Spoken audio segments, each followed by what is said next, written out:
share my desktop, hopefully, and go to my PowerPoint.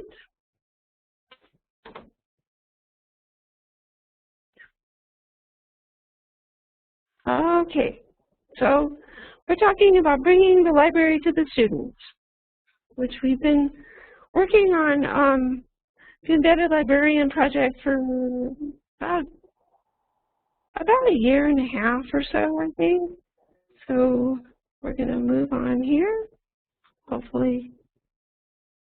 Okay, so what I have for you to begin with is a bunch of official stuff written by librarians, and at the end of my PowerPoint I have a list of the sources, so if you wanted me to send me the PowerPoint, then you can have the sources if you ever wanted to read about it. But Shoemaker is a really big person in the world of librarianship and embedded librarianship, and he's done quite a few presentations, and he has a blog called The Embedded Librarian, and so he has a book, and he says that embedded librarianship involves focusing on the need of one or more groups, building relationships with the groups, developing an understanding of their work, and providing information services that are highly customized and targeted to their greatest needs. So basically, it's like you're taking a group of people and you're providing them really in-depth service. And so it can be with community college students, online students, with a particular medical library that is focusing on this group of people and providing them really in-depth service. Factors that define embedded librarianship: ongoing working relationships, knowledge of and commitment to information user group goals and objectives, highly customized and value-added contributions. And so this sets it away from your regular working at the reference desk kind of librarian. So, and in embedded librarianship, you collaborate with your user, you create partnerships, you provide specific services for specific needs. You're convenient because you offer your service outside of the library and you're not at the reference desk. And you're immersed in the culture and spaces of the user, so you know about where they're at, what they're looking for. Like, I'm in people's classes, so I know what the students are doing and what their research projects are. And I know all about students and their habits because I've been an instructor too. Just a little history about embedded librarianship. It started out in medical libraries in the late 60s, early 70s, and librarians actually went around with the doctors on their rounds. They moved the librarians into the medical schools. They put librarians in faculty offices. And so now we just keep moving things in. And a lot of librarians are in courses in the LMS, in specific courses in discussion, in offering, they're right there. They're with people that they need to help. And just to give you a history of what happened at CPC Online, we originally didn't have any library services. The idea was that since the students were with their home colleges, that they could use the libraries at their home colleges. And then for a while, we had an agreement with Front Range where our students could log into the databases through Front Range, and then that kind of fell apart. So eventually, we purchased our own database subscription, and we had some library services in the Research and Writing Toolkit, some information up on the web. And eventually, I became a librarian in 2011, and I started the Embedded Librarian Project in January of 2012 with History 101 and 102. And we have more resources than we used to, and some really cool websites, and so we're moving along. What does embedded mean at CPC Online? Well, okay, there's information about the library resources inside the course or on the main page of D2L. Students can ask librarian questions through course email. There's also, in quite a few classes, in the history, the social and cultural science courses, we have a talk to your librarian discussion, so somebody can ask me a question in the discussion, and people can just email me to regular email. like it says here, I participate in specific discussions where the student has an assignment, and I'm in some of their classes, like English 122, English 121, I'm in Bio 204, History 101, 102. So there's a specific discussion, and I work with the students in that discussion to help them. And this is just the assignment from History 101 and 102. This was the first one I did. I show everybody. It's probably hard for you to read there. Basically, students have an assignment where they have to go find information, and so I'm there. You know, they can write about modern Europe, Columbus, Anne Boleyn. This is for History 101. This is for 101, I think. Julius Caesar, Cardinal Richelieu, Peter the Great, and but in History 101 and 102, I'm in the discussion, but I'm basically we send them out and say, go look at these library resources, and then write up a summary of what you see, and then ask Mary a question. And so I answer their questions. And so we send them to the main library resources page, and they're supposed to look and check that out. And then I have specific history resources for Western Civ, and they're supposed to go check those out. That's my page for, and I'm going to not talk about my PowerPoint eventually, and I'll show you the library resources so that you can see those. And then there's the discussion, and I answer questions in the discussion. What kind of questions do the students ask? Since the librarian knows everything, they always ask me about their ebook or my Left Plus. Sometimes I can help, sometimes I can't. They ask me questions about the library resources, how long have we had them, because some people didn't realize that we actually had article databases, or that we had some helpful links to web resources on history or women's studies. They didn't realize that we had that, so they're wondering how long it's been around. I have a page on open access journals, and people can go look at those. And they want to know, is there any information about plagiarism, or can I find help with writing? And we have the research and writing toolkit. They ask, when are you available? What's Ask Academic, which we'll talk about in just a minute. Can you help me find resources, which is what I spend a lot of time doing. I look for all kinds of information. And people ask me about citations all the time. I seem to have become an expert in citation, which is nothing that I ever intended. They ask about the databases. Do I have to be enrolled in the courses to use the databases? Which is the best database for history, for biology, for psychology? How do I print things out? They ask questions about doing research. How can I make sure? The big question, like in English 121, people ask the same question a lot, is that how do I know that the articles in the databases are reliable? And then we have interesting conversations about using Wikipedia. Sometimes in history, people need to find primary sources. And then sometimes, like in history, people ask me what's my favorite time in the period in history, and what resources do I like best? So, and this was just, last April we went, John Reagan, who's the chair for history, and I went to ELK, and we did our presentation up there. And so for the presentation, what John did is he asked the history instructors what they thought about the embedded librarian thing, and basically it was very positive, it's very beneficial. And it's really, I think that from my point of view, I think being embedded in the courses is good because students ask questions. You know, if you just say, well, email me if you need help. Sometimes they do, sometimes they don't. But when you're actually in that course and know what their assignment is, they're more likely to ask questions. Sometimes people don't. I actually had somebody say, I would never post a question in front of the whole class. And I said, well, we're here to help. But most of the time, people are more likely to ask questions, or if they don't ask me a question in the discussion, they'll go through the class list and they'll ask me through email. So then they're not totally public.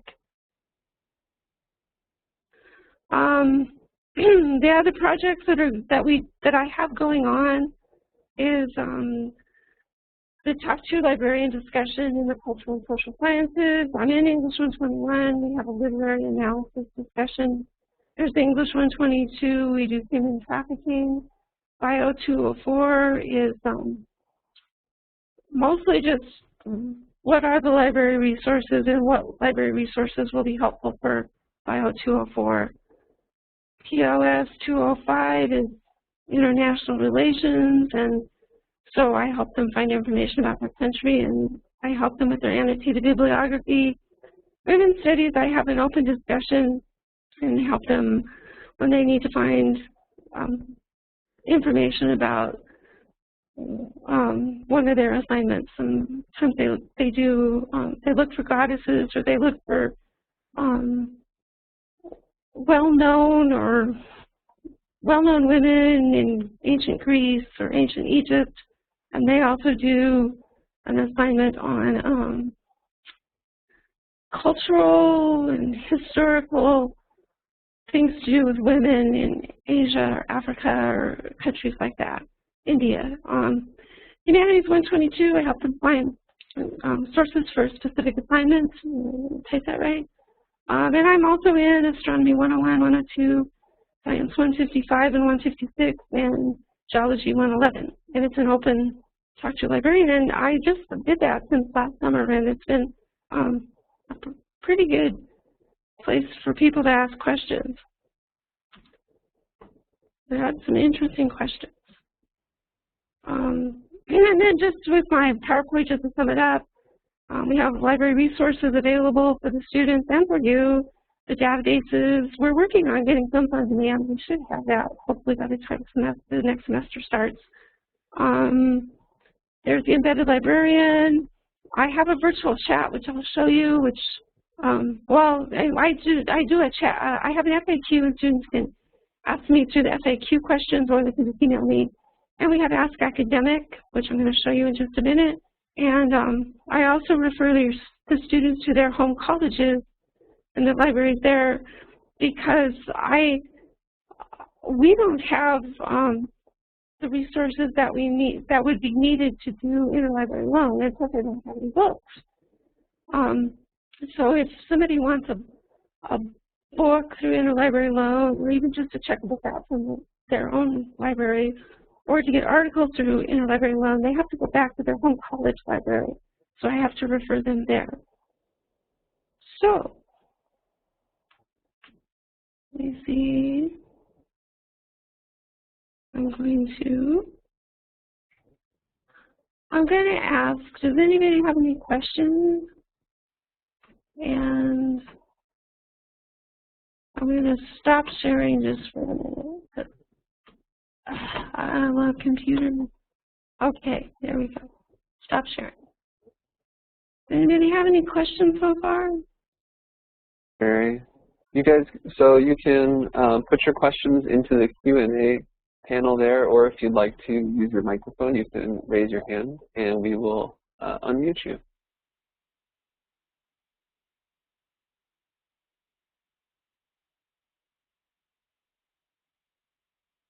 If you don't have questions, that's cool.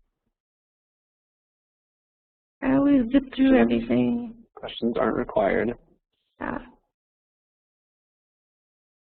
And I'm sure Mary is happy to answer your questions later if you think of them, if you want to email her to get in touch with her. I'm just volunteering you, I guess, for that. Oh, no, that's fine. Yeah, just email me. Well, if you don't have any questions, what I want to do is I want to go back and share, and I want to show There's some different, I've changed some of the library resources. I'm moving it, and hopefully by the time we start in January, it'll be totally moved. I have one question here from Chris, Mary. Oh, yeah. He was just asking if there's any way to tell how many students are using the CPC Online Library resources. That's a good question. I'm not really sure. Sometimes I can tell when, sometimes you might ask me, if, but I can tell when the students are using the databases, and I can see, I have statistics to see when people are actually using the library pages, but I can't always tell what class the person is in. So it's kind of, yes, we can, sort of, but not quite. Sometimes I can tell because somebody will ask me, well, I need primary sources to do with slavery, and for U.S. history, or I can tell by what questions they're asking me what class they're in. So yes and no. That was a bad answer, but maybe the thing to do is we could sometimes sit down and talk and say, oh well, I see, I get these questions, and like I had someone from History 102, I think it was, or 10, I forget. It was something to do with the question about you can be a printer's apprentice or from the Spanish Armada, and I really had to help this person quite a lot. And then he didn't think that I helped him, and but I knew he's in history because I knew from the question that he asked me, and so I knew where to send him, and that was quite interesting. So anyway, any other questions?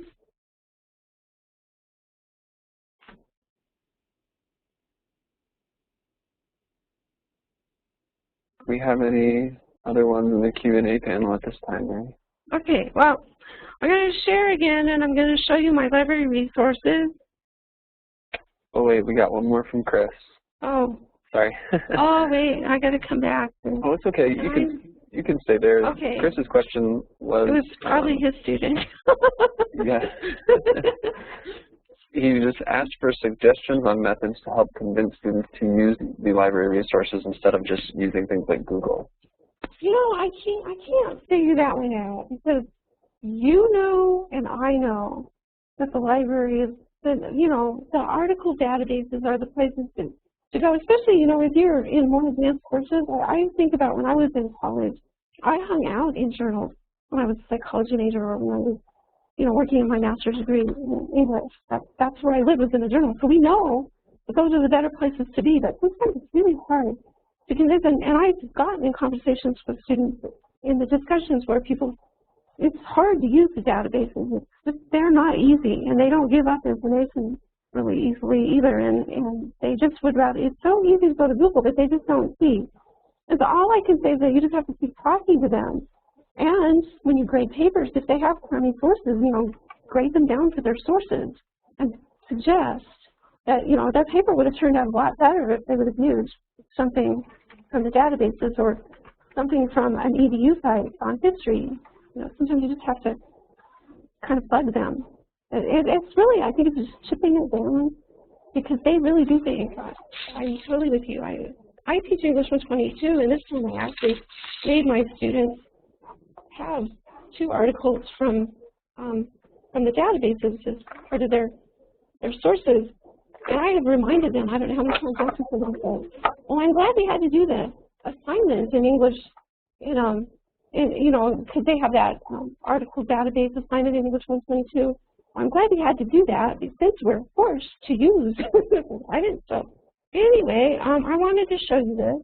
I'll just show you a couple of classes. I'm in Psychology 235, Human Growth and Development. They have an assignment. They have a list of journals that they're supposed to go find articles in. I'm probably at the bottom. Sometimes I'm not at the bottom. I think it's good to put me at the top. But so here's the library services, and there's been 14 posts, and there's been 80 views. But they have this list of journals, and they're supposed to find a specific article from one of those journals. And so actually what I did is went and figured out which journals we actually have and where they're at. Most of them are in Academic Search Premier. And I listed them, and so then I posted it, not in all of these like 235 classes, but in the ones where people ask me. But I also go in and I do a few. I don't do it weekly, but I do a research tip about every couple of weeks. I have to come up with more ideas. But here's like one with resources that will help you avoid plagiarism. I have evaluate your sources, research tips, which this one will tell people about how to use the databases. You know, suggesting that people would check out doing research from a distance. But in all of the classes where I have this talk to your librarian discussion, I post some research tips just to remind people, and then people come and ask questions about, a lot of times it's about citation, a lot of times it's about finding sources. English 120, 121, I'm in a specific assignment, which some people are probably here. Yeah, I'm in a specific assignment, I think it's unit 2 or 3. They have to read The Story of an Hour by Kate Chopin, and then they need to go and use the article databases to find literary criticism articles on something by Kate Chopin or by Story of an Hour. And then they ask me a question. So they get to practice doing citation, and I help them with their citation, and they ask me a question about doing research. So I'm in a lot of classes. Sometimes people ask, I'm in psychology, I'm in history, I'm in lots and lots of classes. But anyway, beyond that, we have the library resources page, which is on the ccconline.org site. Now this is supposed to move, and we're supposed to have a new site eventually, hopefully in January. But right now I'm located under students, and you click on library resources, and I have all these wonderful things. I have a tutorial on how to use the databases. I have some research and subject guides for history, women's studies, political science, biology, lots of things. I have a page where you can link to your home college library and go and check out their website. I have a page on open access journals. I have online reference resources, so if you want quotes or an encyclopedia, maps is a place to go. Learn about evaluating sources. I have some good stuff on that. There's some stuff on doing research from a distance. It's a nice little tutorial, and I put that together thinking probably as an English teacher and a librarian, but always from an English teacher point of view. Because it's really interesting sometimes when you're helping students and they're having a hard time looking for something in the, in the article databases, even on the web, and you tell them, well, it's really a good idea to sit down and you brainstorm for a while and you try to focus, figure out what are you looking for, what's the information, what's your potential thesis, what's your potential topic, and figure that out first before you go do your research. And they're like, really? And for me, since I always taught English before I became a librarian, that's just natural. You go think about what you're going to write about and what you need to research first before you go search. So I have some stuff on citing your sources. We have information about tutoring and some instructor resources, and the research and writing toolkit, which is a lot of, basically a web bibliography. It links to other places. So now I also have this Swifty thing called Library FAQ, which takes a while to come on. And so somebody can type in a question, or they can browse all the questions that have been answered here. Now, where's the History Reference Center located? Can we read books online? Who is Peter the Great? Can I save my search in EBSCO? And so if their answer is here, then they just read it. If they don't find an answer here, then they can type in their question, click on Ask Us, and it comes to me. I get an email saying I have a question, and then I come in, I log in, and I answer the question, and it mails back to them. As long as they put in their right email address and not their D2L address. Beyond that, things are slow. Okay, so that 50-page over here is actually here. And I've moved everything over to something wonderful called LibGuide, which is, you can go to Pikes Peak, they have LibGuide, and they have a library oracle, so they have the FAQ, and they call this the library oracle, the cool name. But LibGuides is something from SpringShare, and it's lots and lots of libraries use them, and it's a good, it's a web resource. And basically what I did is I moved everything over here, so it looks better, I think, and it's more organized. For instance, if you go to the Research and Subject Guides, in here there's a nice little navigation that'll get you all back to wherever you want to go. Maybe you wanted to go to political science. You'll see up here, oh, look, I have some American government, and there's articles and videos and news and data sets, information on organizations. And there's 2 organizations that would be of interest to people in American government, and international relations. And to put these together, I've worked with the instructors so that these are things that students would use. Let's see what else. We have the database tutorial, troubleshooting your access, if you're looking for books, you have some information on that. We have database descriptions, and always from here, you can click on here, you click on this takes you to a page where you type in your S number and your password, and then it goes right into the EBSCO databases. These are the databases that we have.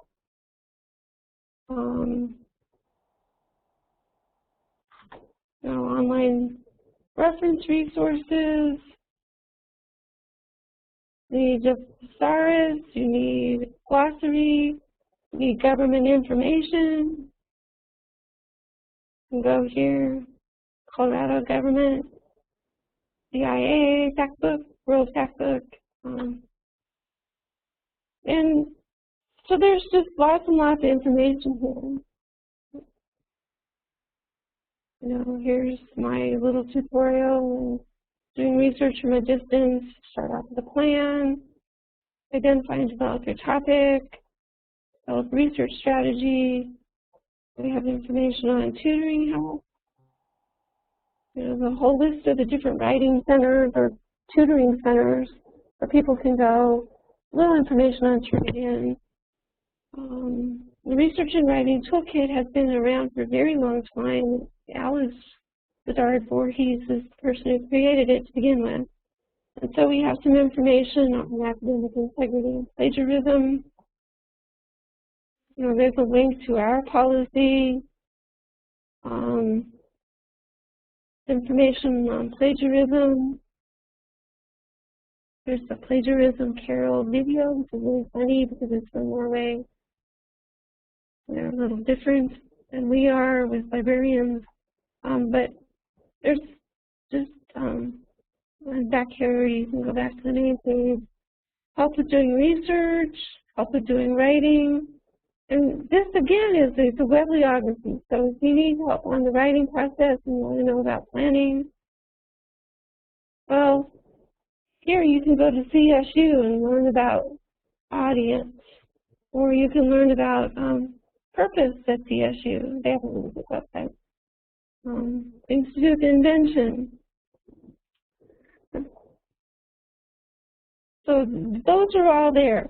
And so you can access the databases, to search for articles there. You can check out WorldCat.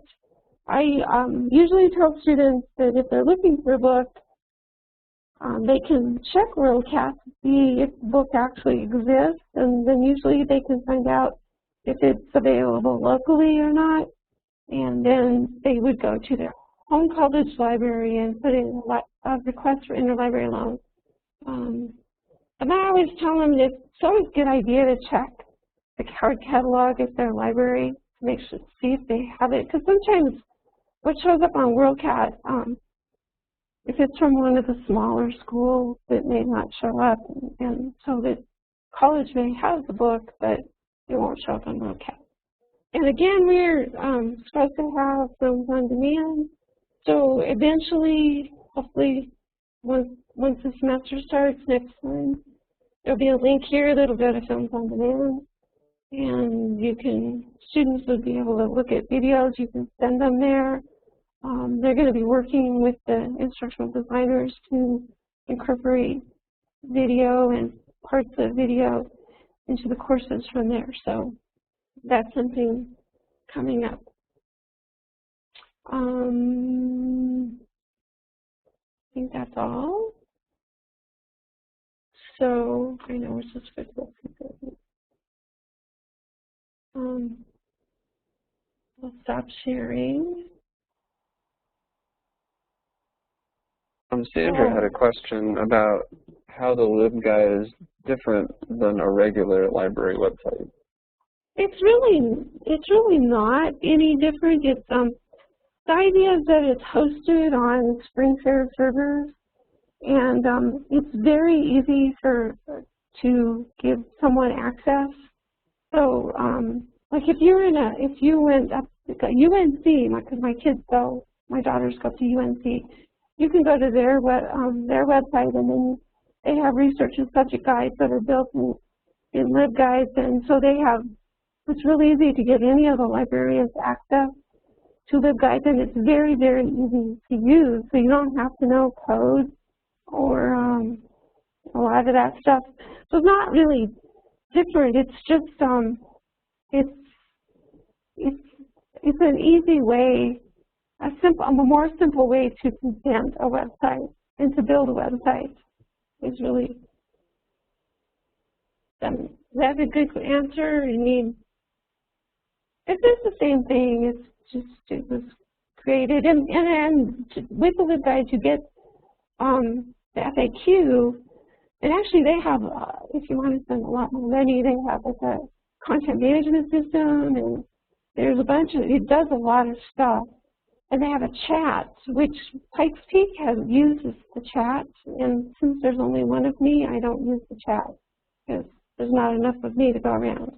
But they have really cool things in addition to just a website. They have the FAQ where somebody can ask, somebody can ask a question and you can answer it, and so it's a nifty kind of deal. Also asked if LibGuide is an open access software program. No, it's proprietary. It's through a company. And then Pam was asking if we have a psych abstract database or if there's a specific area in LibGuide for psychology. I don't have a LibGuide for psychology yet. We have, in the article databases, I usually tell students to look in Academic Search Premier because that seems to have most of the, there's quite a few scholarly journals, psychology journals in Academic Search Premier. And then they also have the Psychology and Behavioral Science collection that you can use.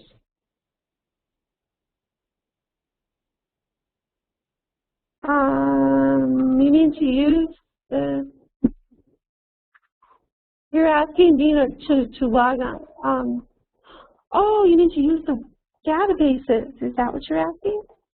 You can use the databases and just use the X number, and you'll get right in. Anybody can use the databases. With LibGuides, you just go look at it. You don't need to log into LibGuides. You don't need to worry about that.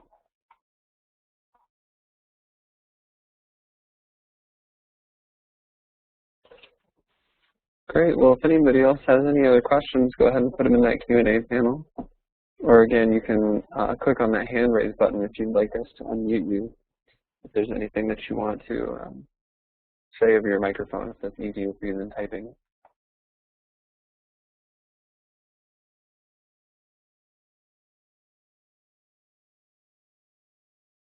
But sorry, go ahead, Mary. Oh, no, I was just going to say, I think the students are very, when I'm in their courses, they're all very respectful and nice, which I think is good. Sometimes you have disagreements about using Wikipedia or Google or something, but it's always a very, they're very glad that someone is there and helping them. It's kind of interesting. I didn't really anticipate that it would be that way. But they ask a lot of interesting questions. Sometimes they ask the same questions, but sometimes I have to go ask Liz. You know, she does QA, but she used to be an English and literature instructor, and sometimes, like in English 121, sometimes I have to go ask Liz what she thinks about something because I don't know the answer.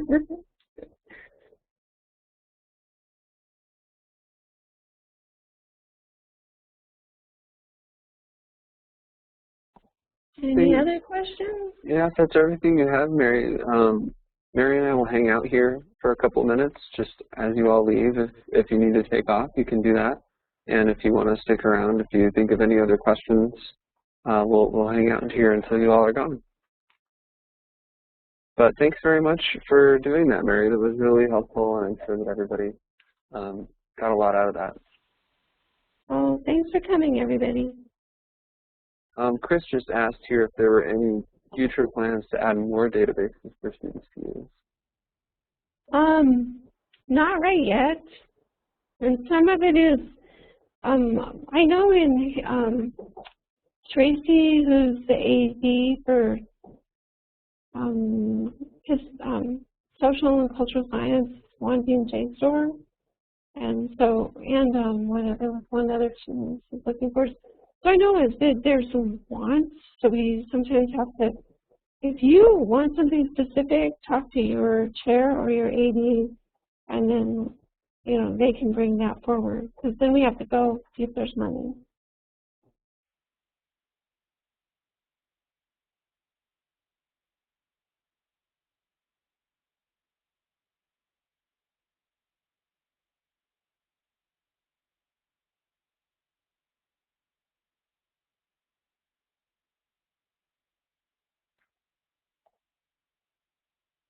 The JSTOR is pretty pricey. That's interesting. There was the other one. I can't remember the other. There's a lot of times, a lot of public libraries have, and other larger libraries have, that we probably could afford.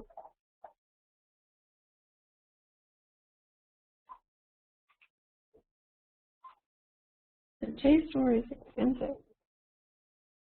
I know, I think Pikes Peak and Auraria, maybe Red Rocks and Front Range might have them.